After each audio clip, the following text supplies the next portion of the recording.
Kod dwaro nitiere mar jolony mag thieth chiwo tiegruok ne nyithindo manyiri e wi wach tiyo gi masinde mag tieko riyo e weche mag hera midendo ni vibrators bang' weche yangore ni nyiri mathoth sani oonore tiyo gi masinde goendo ma ok girango midhiero ma kidek betie.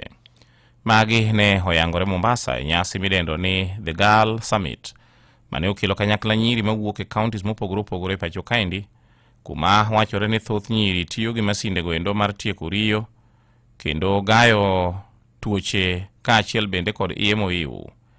Myron Oside en achiel kuom nyiri mane oyuoro e nyasi no endo kata chokruogno endo.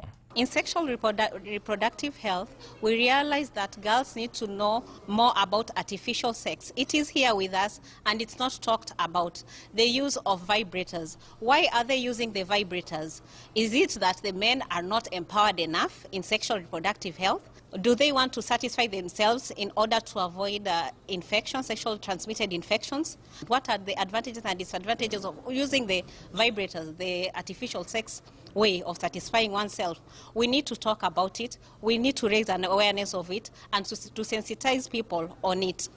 We normally call the girl child for sexual reproductive health education and leave the boy child out. With sexual reproductive health, we need both the male and the female in order to meet our goals. We don't have to leave men behind. We don't have to leave our boys behind. They are the ones who will help us as girls to be empowered in this sector. Let us involve men, boys in this talk.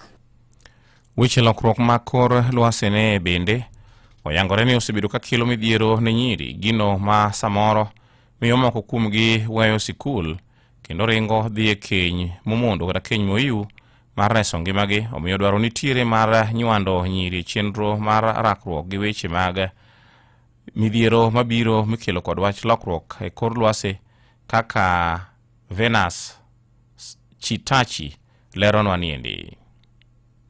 Jambo lingine ni kwamba because of climate change in Kenya, there are still some areas, more so here in coast region, pale ambapo unapata wasichana inawabidi watembee kwa mwendo mrefu sana ili kupata maji, na jambo hilo linawaathiri kiakili na kimwili. Considering the fact that they have to carry this water for long distances, and then there's food insecurity. Kwa sababu kumekuwa na ukame kwa muda mrefu, ama hao wasichana wanakosa vyakula, inawapeleka kwenda katika ndoa za mapema, na pia inawafanya kwamba wanapata mimba za mapema na wanawacha shule. Dickson Okongo en jatatije riwruog rowere mara Stretchers mane hobagoro monoendo. We are also empowering our wasichana kwamba wajiathari sana na watu wanaojihusisha nazo. Zile party, ghafla kuna birthday party ameenda, sijui kuna bridal shower ameenda, sijui kuna kitchen party ameenda. Katika zile party ndio kuna zile agenda, ama mara kwa TikTok mtu yuko live. So that is part of the conversation we are having with these young girls to protect themselves and to be very careful and even whatever they post in their social media.